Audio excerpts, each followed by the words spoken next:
Welcome to your own channel Study Guidance. Verb basic का chapter हम complete कर चुके हैं और अब हम वर्ब एडवांस के चैप्टर की तरफ आ रहे हैं। बेसिक्स ऑफ ग्रामर में ये सारे चैप्टर्स इंपॉर्टेंट हैं एरर डिटेक्शन और सेंटेंस इम्प्रूवमेंट के पॉइंट ऑफ व्यू से। इनफैक्ट क्लोज टेस्ट में भी अप्लाई होंगे। तो आपको इन चैप्टर्स में जो भी रूल्स और जो भी एक्सरसाइजेस कराई जा रही हैं वो काफ़ी इम्पॉर्टेंट हैं और उसको आप अच्छे से याद रखिए, नोट डाउन करके चलिए जो जो पॉइंट्स आपको लगता है कि इम्पोर्टेंट है और जो जो बताए जा रहे हैं कि इम्पोर्टेंट है, ताकि आपका परफॉर्मेंस अंडरस्टैंडिंग ज़्यादा से ज़्यादा अच्छी हो सके। तो चलिए स्टार्ट करते हैं आज का सेशन। तो काइंड्स ऑफ वर्ब जो हैं चार तरह के हैं: finite verbs, non finite verbs, transitive verbs, intransitive verbs. तो फाइनाइट वर्ब्स क्या हैं? फाइनाइट वर्ब्स हैं, फाइनाइट वर्ब्स का एक सब्जेक्ट होता है और ये सब्जेक्ट की संख्या एवं पर्सन के अनुसार प्रयुक्त होते हैं। यानी कि जो सब्जेक्ट होगा उसी के अकॉर्डिंग जो है यूज़ होंगे ये। जैसे ही is playing, they are playing. तो यहाँ पर सब्जेक्ट क्या है? ही है और दो है, दे है। तो ही के अकॉर्डिंग ये प्लेइंग को गलत मतलब इन्होंने बोल्ड किया है। बोल्ड जो करना था वो इज़ और आर को करना था, क्योंकि ही के अकॉर्डिंग इज़ आता है और दे के अकॉर्डिंग आर आता है। तो इज़ और आर जो हैं फाइनाइट वर्ब्स हैं। ये ऐसे वर्ब्स हैं जो कि सब्जेक्ट के अकॉर्डिंग ही होंगे। अगर सब्जेक्ट सिंगुलर है तो सिंगुलर होगा, इज़ होगा, और इज़ एम होगा, और अगर प्लूरल है तो आर होगा। तो ये फाइनाइट वर्ब्स कहलाते हैं। नॉन फाइनाइट वर्ब्स इसी के अपोजिट हो गए, जो कि किसी पर्सन या संख्या से लिमिटेड नहीं होते हैं, सब्जेक्ट कुछ भी हो। आई लाइक वॉचिंग टेलीविजन, तो वॉचिंग इसके अंदर। She wants to go abroad, तो ये जो है क्या है? नॉन इनफाइनाइट है, क्योंकि ये चेंज नहीं हो रहे हैं, सब्जेक्ट के अकॉर्डिंग चेंज नहीं होंगे। वॉचिंग है तो वी लाइक वॉचिंग होगा, दे लाइक वॉचिंग होगा, सिंगुलर हो प्लूरल हो सब्जेक्ट डजेंट मैटर। ठीक है। नॉन फाइनाइट वर्ब्स जो होते हैं तीन प्रकार के बताए गए: इनफाइनाइटिव, इन्फिनिटिव, जेरेंड और पार्टिसिपल। इन्फिनिटिव क्या है? कि टू प्लस वर्ब की फर्स्ट फॉर्म। इन्फिनिटिव एक प्रकार का नाउन है जिसमें वर्ब के भी गुण होते हैं। ये नाउन भी है और जो है ये वर्ब भी है। ठीक है, इसको इसीलिए इसको वर्ब नाउन भी कहते हैं। याद रखिएगा, वर्ब नाउन भी है। कहीं पर वर्ब भी होगा और कहीं पर नाउन भी होगा। वो कहाँ पर वर्ब होगा, कहाँ पर नाउन होगा, ये देख लेते हैं। टू एयर इज ह्यूमन, गलती करना जो है इंसानी फितरत है। I want to study, I want to study English. तो तीन सेंटेंसेस है जिसमें से दो और तीन ऑलमोस्ट सिमिलर सेंटेंसेस हैं, लेकिन फ़र्क आपको पता चलेगा। जैसे फर्स्ट सेंटेंस में टू एयर जो है सब्जेक्ट के एज अ सब्जेक्ट यूज़ हुआ है। ठीक है, क्योंकि स्टार्टिंग में है तो आप वैसे भी अंदाज़ा लगा सकते हैं। सेंटेंस टू में टू स्टडी जो है वो क्या है? ऑब्जेक्ट के तरह से यूज़ हुआ है। ठीक है। थर्ड सेंटेंस में टू स्टडी जो है वांट, जो उससे पहले आया है आई वांट, उसका ऑब्जेक्ट है। ठीक है, वांट का ऑब्जेक्ट है। लेकिन अगर इंग्लिश को ऑब्जेक्ट के रूप में लिया जाए तो स्टडी जो है तब क्या है? एज अ वर्ब यूज होगा। ठीक है, अगर हम स्टडी वांट के को वर्ब के ऑब्जेक्ट के तौर पर मानते हैं तो बात अलग है। लेकिन अगर हम इंग्लिश का ऑब्जेक्ट मानते हैं तो स्टडी जो है टू स्टडी क्या आ जाता है? वर्ब, तब वो वर्ब माना जाएगा। अदरवाइज टू स्टडी जो है ऑब्जेक्ट है। तो इससे हम अंदाज़ा लगा सकते हैं कि टू प्लस वर्ब की वन फॉर्म जो है वो नाउन के तौर पे भी इस्तेमाल होगी और वर्ब के तौर पे भी इस्तेमाल हो सकती है। तो इसीलिए वर्ब नाउन कहा जाता है। फिर है जेरेंड। जेरेंड क्या है? वर्ब की फर्स्ट फॉर्म प्लस आईएनजी। तो इनको ये इनके साथ भी क्या है कि ये वर्ब के भी होते हैं और ये जो है आ, आपके नाउन, वर्ब नाउन, ये भी एक तरह का वर्ब नाउन ही है। जैसे swimming is a good exercise, I learn driving, I love watching television. तो फर्स्ट सेंटेंस में स्विमिंग जो है सब्जेक्ट है, सेकंड सेंटेंस में ड्राइविंग जो है क्या है, ऑब्जेक्ट है, थर्ड सेंटेंस में जो है वॉचिंग जो है क्या है, लव का ऑब्जेक्ट है जो उससे पहले आया है, लव जो वर्ब है। लेकिन अगर टेलीविज़न को ऑब्जेक्ट के रूप में लिया जाए तो वॉचिंग वर्ब का कार्य कर रहा है, वॉचिंग उस केस में क्या है, वर्ब है, इसीलिए इसको भी क्या कहा जाता है, वर्ब नाउन कहा जाता है। फिर है कई वर्ब्स एडजेक्टिव फ्रेज, ये बहुत इंपॉर्टेंट है, फ्रेज के बाद टू का प्रयोग होता है। यहाँ टू के बाद वी वन का प्रयोग नहीं होगा बल्कि V one plus I N G का प्रयोग होगा। याद रखिएगा यहाँ पर जो है वर्ब्स और एडजेक्टिव या फ्रेज के बाद जो है टू का यूज होता है। तो यहाँ पर टू के बाद टू प्लस वर्ब की फर्स्ट फॉर्म यानी कि इन्फिनेटिव नहीं बनाएंगे बल्कि टू प्लस टू के बाद V one plus I N G बनाएंगे। जैसे वर्ब प्लस यूज टू हो जाए, अकस्टम टू हो, अवर्स टू हो, with a view to, addicted to, devoted to, in addition to, look forward to, object to, owing to, given to, taken to, prone to. तो he is addicted to smoking, he is addicted to smoke अगर हमने लिखा तो वो जो है गलत sentence होगा। एडिक्टेड टू के बाद क्या आएगा, smoke plus I N G. ऐसे I am looking forward to meeting you, ये कई बार पूछा जाता है तो इसको आपको पता होना चाहिए। आई एम लुकिंग फॉरवर्ड, तो लुकिंग फॉरवर्ड टू आ गया तो वहां पर क्या आएगा, मीट नहीं आएगा, मीटिंग आएगा। He was use to driving on the right side when he was in London, तो ही के बाद वर्ब आ रहा है वॉज प्लस यूज टू आ रहा है, तो ड्राइव नहीं आएगा, फिर क्या आएगा, ड्राइविंग आएगा। दूसरे शब्दों में कहा जाए तो अगर कोई फ्रेजल वर्ब टू में ख़त्म हो तो उसके बाद वी वन नहीं, V one plus I N G का यूज़ होता है, यही बात है। I am looking forward to meeting you, ठीक है।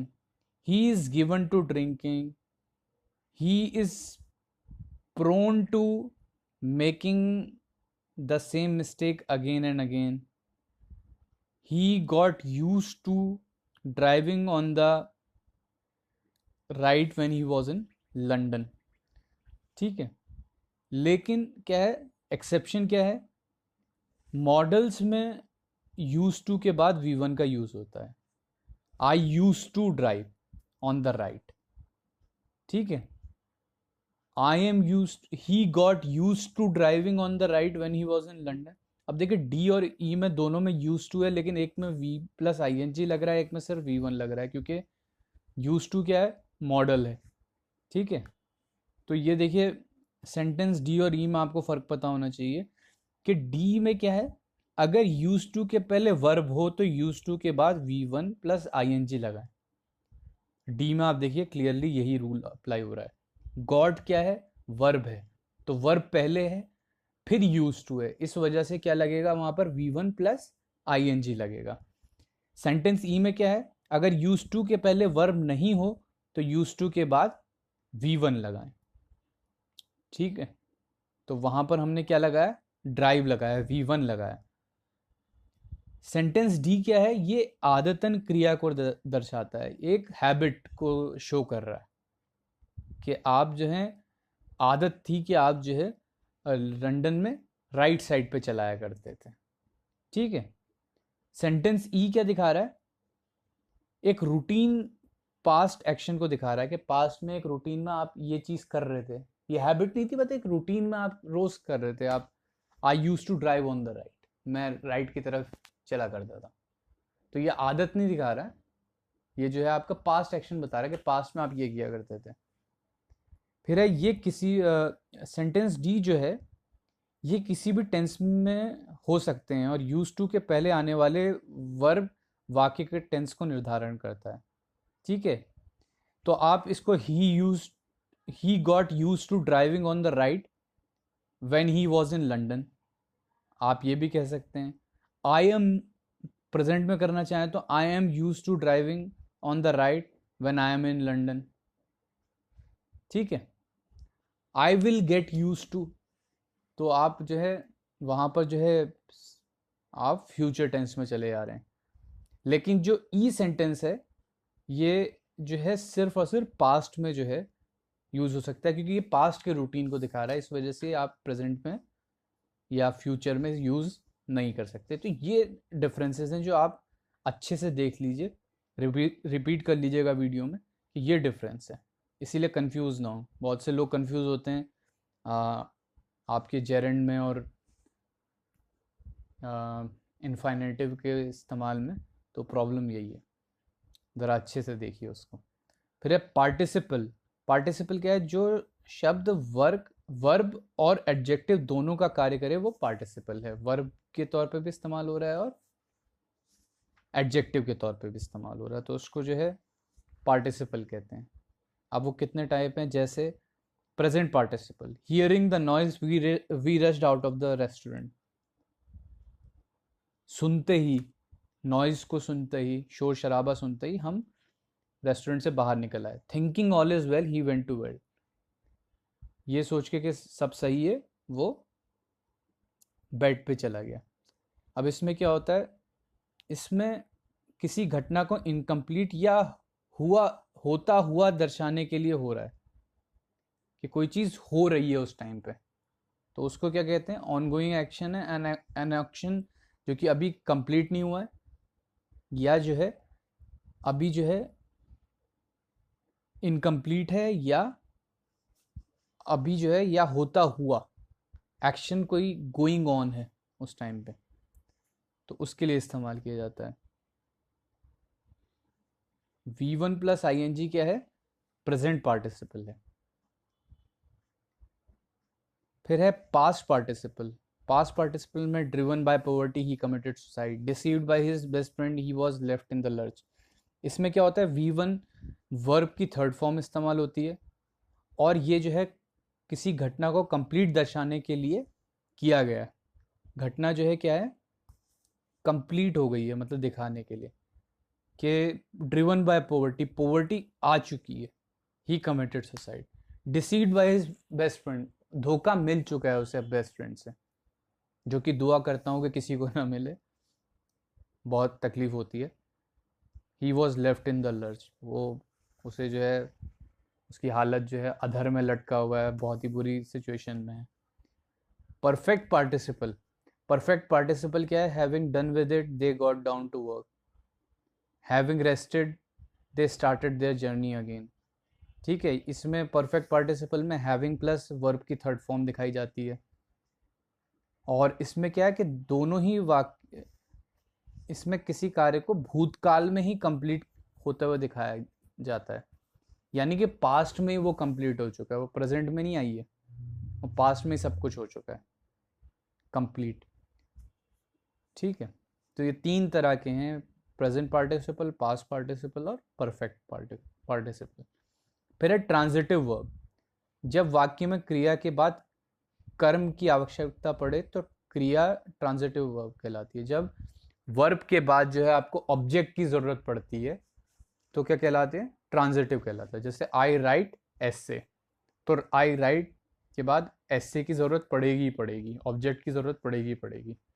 आई write letter, I write a letter, तो लेटर ऑब्जेक्ट है वहां पर। चिल्ड्रन फ्लाई काइट्स, तो यहाँ पर फ्लाई है वर्ब, तो इसकी ऑब्जेक्ट काइट्स या समथिंग और कुछ और फ्लाई कर रहे हो, तो वो ज़रूरत पड़ेगी ही पड़ेगी।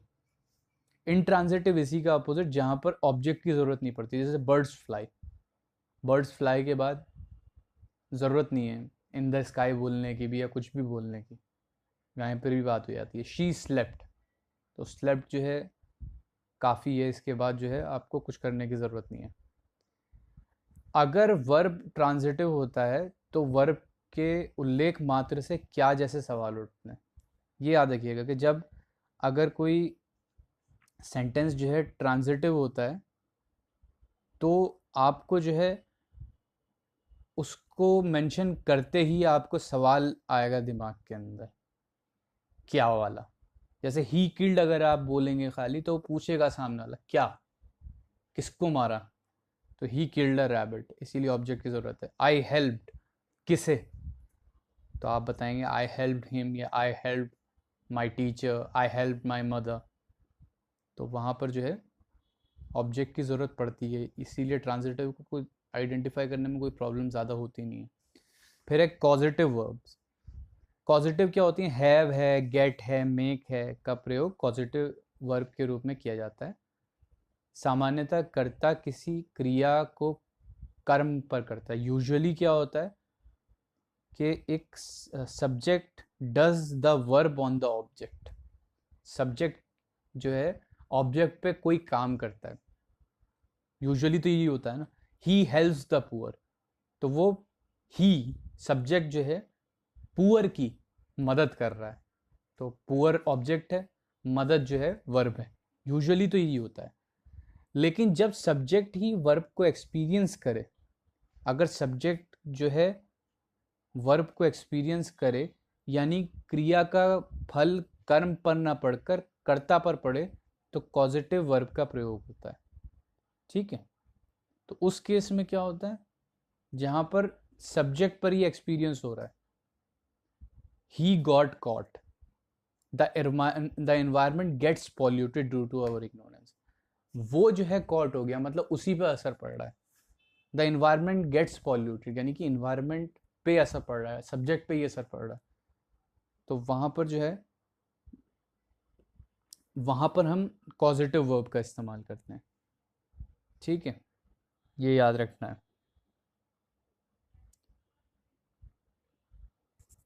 अच्छा, फिर ये है कि कई बार वाक्य से ये तात्पर्य निकलता है, यानी कि ये मीनिंग निकलता है कि कर्ता जो है सब्जेक्ट किसी कार्य को करता नहीं बल्कि कराता है। वहां पर कर नहीं रहा है सब्जेक्ट, बल्कि करा रहा है यहाँ पर। यानी कि जो है यहाँ पर S1 जो है कार्य करने वाला होगा, S1 जो है वो है जो काम कर रहा है, और S2 वो है जो काम कराने वाला है, यानी कि S2 काम करा रहा है S1 से। ठीक है, डायरेक्टली या इनडायरेक्टली। तो इस केस में क्या होता है, ये इंपॉर्टेंट केसेस हैं, 4-5 सेंटेंसेस हैं। जैसे I made him do the whole work, तो आई जो है, आई मैं जो हूँ, मैंने उससे पूरा काम कराया, तो मैं जो हूँ सब S2 है, यानी कि मैं S1 से काम करा रहा हूँ पूरा। S1 कौन है? हिम है। तो I made him do the whole work. We got him arrested by the police, तो पुलिस जो है यहाँ पर S1 है, वी जो है S2 है। हैव द बॉक्स ओपनड, ठीक है, यहाँ पर वर्ब की थर्ड फॉर्म ऑब्जेक्ट है। फिर है हैव द बॉक्स ओपन, तो इसमें क्लियर भी है कि आप जो है किसी और से काम करा रहे हैं, जो भी बोल रहा है वो ऑर्डर दे रहा है कि किसी से ये बॉक्स खुलवाओ। We have to make the system work, तो यहाँ पर सिस्टम जो है S1 हो गया। I can not get your work done by him, ठीक है। तो मेक और मेक, हैव एवं गेट के प्रयोग के बीच का अंतर क्या है कि गेट हैव के प्रयोग के बाद S1 का उल्लेख, जो S1 मेंशन किया जाएगा वो कैसे किया जाएगा, बाई प्लस S1। आप देखते हैं ना सेकंड सेंटेंस में, देखिए आप, by plus by the police. अगर हमने गॉट या हैव इस्तेमाल किया है तो बाई या S1 के को यूज़ करना पड़ेगा। लेकिन पैसिव वॉइस की तरह ही S1 का प्रयोग किया भी जा सकता है और नहीं भी किया जा सकता। यहाँ पर S1 लिखा भी जा सकता है या नहीं भी लिखा जा सकता है। जैसे वी गॉट हिम अरेस्टेड, तो बाय द पुलिस लिखने की ज़रूरत नहीं है, ठीक है। अगर गॉट या हैव है या उसका कोई फॉर्म है गेट या हैव का, तो बाय प्लस S1 आएगा, लेकिन S1 लिखने की ज़रूरत नेसेसरी नहीं है, मैंडेटरी नहीं है, ठीक है। लेकिन मेक अगर हम यूज़ कर रहे हैं तो वहाँ पर S1 जो है मैंडेटरी है। जैसे आप फर्स्ट सेंटेंस में देख सकते हैं या फोर्थ सेंटेंस में देख सकते हैं, वहाँ पर जो है मेड के बाद हिम आना ही आना है। फोर्थ में जो है we have to make the system या कोई भी चीज़, we have to make him work, we have to make them work, वो आना ही आना है। तो ये डिफरेंस है। गेट और हैव के साथ S1 मैंडेटरी नहीं है, लेकिन मेक के साथ है। फिर गेट प्लस हैव के साथ वर्ब का थर्ड फॉर्म लगता है, मेक के साथ वर्ब का फर्स्ट फॉर्म लगता है, ठीक है। ये याद रखना है, वर्ब का थर्ड फॉर्म जो है गेट और हैव के साथ लगेगा, और मेक के साथ क्या लगेगा, वर्ब का फर्स्ट फॉर्म ही लगेगा। फिर है वाक्य में गेट, हैव एवं मेक टेंस के अनुसार चेंज होते हैं। तो ये देखना कि टेंस के साथ जो है चेंज होते हैं। पास्ट टेंस हुआ तो मेड हो गए, गॉट हो गए। ठीक है। वर्ब का यूज जो है डिफरेंट पैटर्न्स में हो सकता है। नीचे दिए गए कुछ पैटर्न्स में वर्ब का प्रयोग देखें। ये पैटर्न्स हैं अलग अलग कि वर्ब किस तरह से यूज हो सकता है। जैसे सब्जेक्ट प्लस वर्ब, ठीक है, ये सबसे सिंपल तरीका होता है। इसमें जो है क्या है, इंट्रांजिटिव वर्ब का यूज हो रहा है और जो है विदाउट एन ऑब्जेक्ट भी जो है मीनिंग जो है क्लियर है कि क्या बात हो रही है। इनको जो है याद रखना है, इनको हम पैसिव वॉइस नहीं बना सकते हैं। Birds fly, the moon is shining, the baby is sleeping, I was going. ठीक है। फिर है पैटर्न टू। ऐसा sentence form subject plus verb plus subject complement. तो ऐसे सेंटेंस फॉर्म में कॉम्प्लीमेंट या तो नाउन होता है या प्रोनाउन या फिर एडजेक्टिव। इसको भी जो है हम पैसिव वॉइस में चेंज नहीं कर सकते। This is a pen, it is I, he looks happy, my father got angry. फिर है सिंपल के subject plus verb plus direct object. ठीक है। ये क्या होते हैं, ट्रांजिटिव वर्ब्स। और ट्रांजिटिव वर्ब को जाहिर सी बात है एक ऑब्जेक्ट की ज़रूरत होती है, वरना जो है सेंटेंस का मीनिंग जो है वो क्लियर नहीं होगा। तो क्या है, I know him, she open the door, you should help your self. फिर है चौथा पैटर्न। चौथा पैटर्न क्या है, subject plus verb plus indirect object plus direct object. ठीक है। तो इसमें क्या है, जब वाक्य में दो ऑब्जेक्ट्स हों तो इनडायरेक्ट ऑब्जेक्ट जो कि सामान्यतः सजीव होती है यानी कि लिविंग होती है का उल्लेख पहले होता है, फिर डायरेक्ट ऑब्जेक्ट का। तो I gave her my purse, I bought her a purse, he showed me his notes. ठीक है। तो ये एक पैटर्न है। इसके अलावा और कई सारे पैटर्न्स हैं, लेकिन अभी हम इस वीडियो को इतना ही रखते हैं। नेक्स्ट वीडियो में हम बाकी बचे पैटर्न्स को पे बात करेंगे और इम्पॉर्टेंट रूल्स जो वर्ब एडवांस में हमें पढ़ने हैं उन पर डिस्कस करेंगे और फिर उसके बाद जो है हम एक्सरसाइज के क्वेश्चंस को अटेम्प्ट करेंगे। तो उम्मीद करता हूँ कि आपके लिए ये लेसन, ये वीडियो बेनिफिशियल रहेगा और आप इससे काफ़ी कुछ सीखे होंगे, कई कॉन्सेप्ट्स आपके क्लियर हुए होंगे। तो इसी ऑप्टिमिस्टिक नोट के साथ टेक केयर, गुड बाय।